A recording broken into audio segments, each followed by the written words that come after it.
Hola, bienvenidos a un capítulo más de UroConnect, Voces de la Urología Colombiana. Hoy tenemos con nosotros a la doctora Juliana Vargas. Ella es neuróloga del Hospital Militar Central, es epileptóloga de la Universidad Autónoma de México y es profesora asociada del programa de posgrado de neurología de la Universidad Militar. El día de hoy está invitada a nuestro podcast para hablarnos un poco acerca de la evaluación neurológica de los pacientes ancianos, que son una buena parte de los pacientes que vemos en las consultas urológicas. Gracias por estar aquí, doctora Juliana, bienvenida. Muchas gracias, doctora Estefanía. Para comenzar, quisiera preguntarle si puede explicarnos un poquito por qué es tan importante la evaluación neurológica de los pacientes ancianos que visitan a un urólogo. Yo pienso que principalmente se debe a la edad que manejan estos pacientes.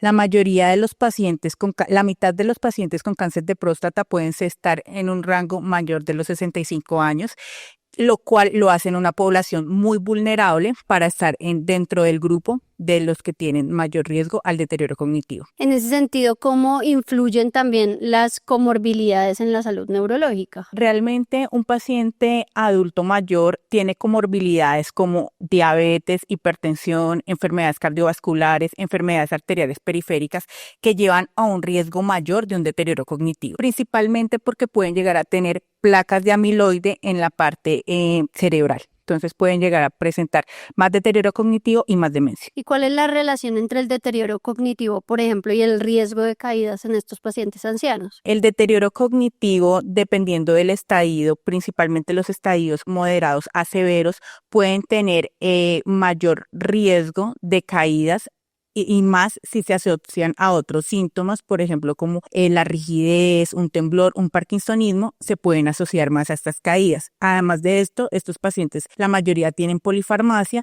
lo cual va a llevar a más efectos adversos y pueden llegar a tener algo de somnolencia y pueden llegar a tener mayores riesgos de caídas. ¿Cuáles serían como las herramientas rápidas que usted nos recomendaría, que sean rápidas y prácticas para evaluar la función cognitiva de estos pacientes en nuestras consultas de urología? Realmente se han hecho unos estudios en donde han comparado diferentes tipos de herramientas prácticas cortas y lo han comparado principalmente con el Mini-Mental, que es el estudio que realizamos nosotros en consulta externa como el screening que realizamos. Estas herramientas, la que ha ganado más poder es el Mini-COG, el cual es una herramienta útil, ya que se pueden usar en menos de 3 minutos, la puede usar un especialista que no sea neurólogo y les da una herramienta importante para, de acuerdo al tamizaje que es menos de 3, pueden llegar a remitir a una evaluación más completa de la demencia. ¿Cuántas preguntas tiene ese Mini-COG? Ok, el Mini-COG es una herramienta que consta de 3 preguntas. La primera pregunta, el paciente debe colocar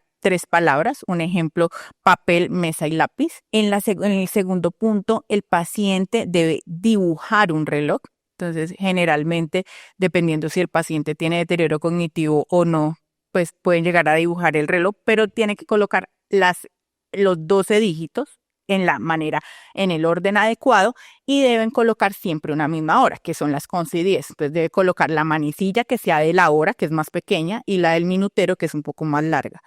Y la tercera pregunta es evocar las 3 palabras que había dicho en la primera pregunta. Cada uno de esos puntos le da un punto. Entonces, si lo hacen bien, cada uno le da un punto. Y el reloj normal da 2 puntos. Y el tamizaje y el screening da que si es 3 o menos, el paciente debe ser remitido para una prueba completa de demencia. Eso es súper importante y es fácil, ¿no? No se demora uno mucho. Sí, es muy importante y realmente con la parte de las aseguradoras es importante porque ustedes pueden derivar de pronto a neurología colocando Mini-COG menos de 3 porque pues ya está como en las guías y ya se puede remitir. ¿Y qué otra herramienta diferente al Mini-COG nos puede recomendar?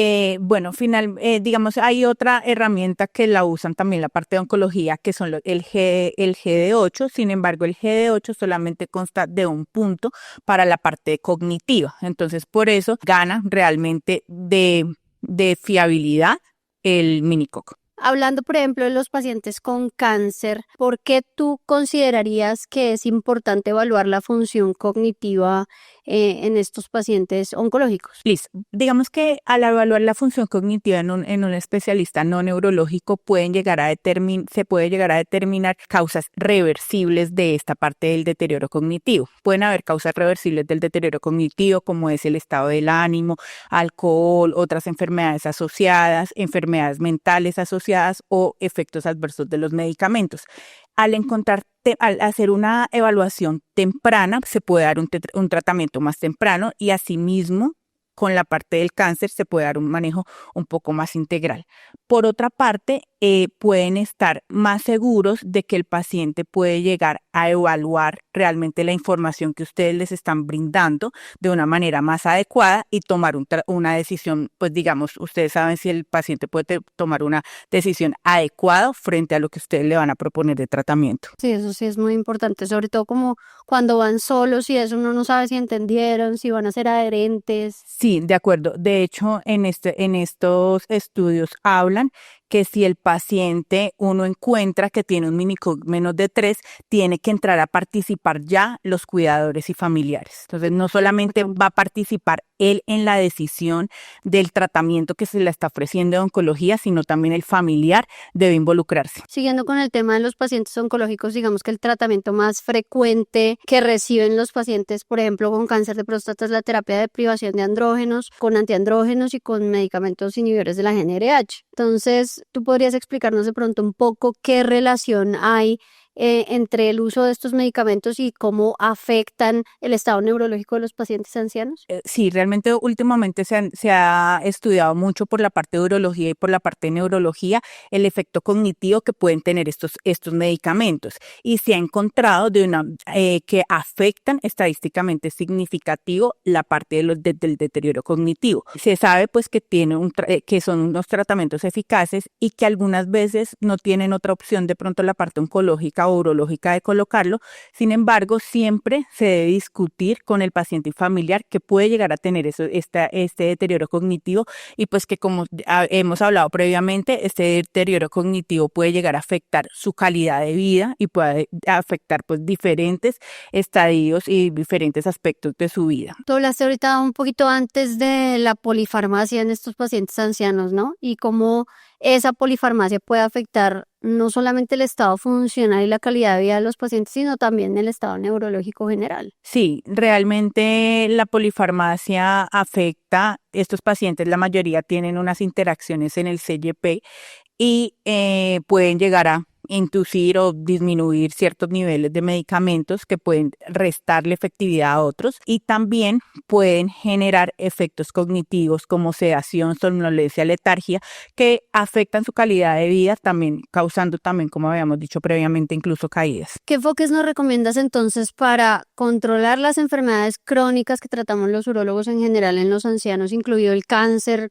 de próstata, que es como lo más frecuente, y todo sin poner en riesgo la estabilidad neurológica de los pacientes? O sea, nosotros usamos muchos medicamentos que sabemos que tienen efecto al atravesar la barrera hematoencefálica en cáncer de próstata, en vejiga hiperactiva, por ejemplo, en manejo de hiperplasia. ¿Qué nos recomendarías tú para tratar a estos pacientes, mejorarles la calidad de vida desde el punto de vista urológico y clínico sin poner en riesgo su estabilidad neurológica? Bueno, yo pienso que lo más importante es abordar siempre un paciente de una manera integral y si se evalúa un paciente de manera integral, pues no solamente uno va enfocado, como ustedes lo dicen, al cáncer de próstata, sino que también piensan que el paciente es mayor de 65 años y al ser mayor de 65 años es una población vulnerable, entonces puede llegar a presentar este deterioro cognitivo y más, como habíamos dicho previamente, si tienen otros factores de riesgo cardiovascular asociados. Es importante mirar los medicamentos si atraviesan o no, porque existen medicamentos que pueden usar ustedes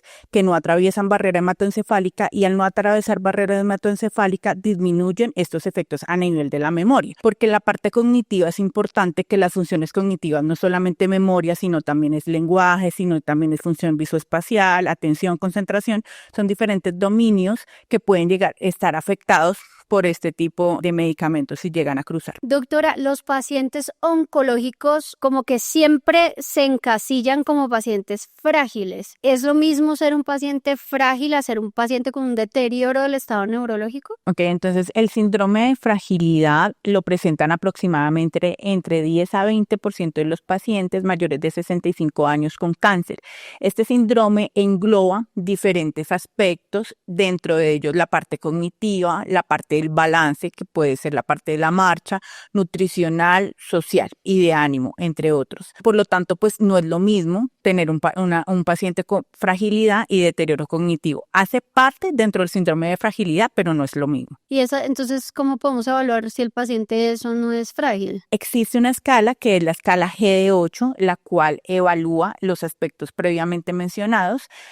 Sin embargo, esta escala la aplican principalmente los geriatras y los paliativistas, ya que, por ejemplo, en la parte cognitiva hablan ya de aplicaciones de pruebas neuropsicológicas y esto es si el paciente ya las trae como antecedentes. Ok, o sea que no, es mejor que nosotros no nos embolatemos haciendo ese tipo de encuestas. O sea, realmente no, sería más fácil que lo realizara la parte de geriatría o paliativo y en caso tal de ustedes, sí sigue ganando más el minicoco. Bueno, yo pienso que esta es una de las herramientas que tenemos que empezar a implementar en consulta, sobre todo de pacientes que sean muy ancianos o que tengan comorbilidades o en los que vayamos a usar algún medicamento que pueda comprometer su función neurológica. Es muy sencillo, doctora, voy a repetir un poquito para que a todos nos quede en la mente. El minicoc son 3 preguntas, nos demoramos 3 minutos.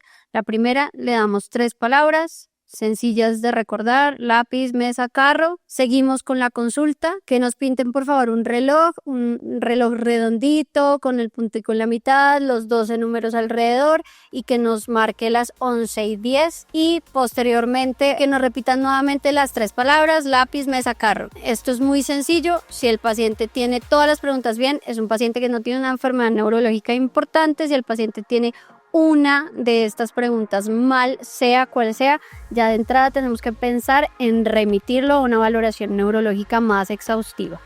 Entonces, espero que podamos implementar esto en nuestra práctica diaria. Muchas gracias. Me parece que pues nunca hablamos de esto, ¿no? En la práctica tampoco nos enseñan que tenemos que evaluar estas cosas en los pacientes. Doctora Vargas, gracias por compartir. Gracias su experiencia, por sus la invitación. conocimientos. Ha sido bastante útil para nosotros entender esta relación entre la neurología y la urología y esperamos que hayan aprendido algo nuevo y útil para su práctica diaria y nos vemos en el próximo capítulo. Gracias a Dios.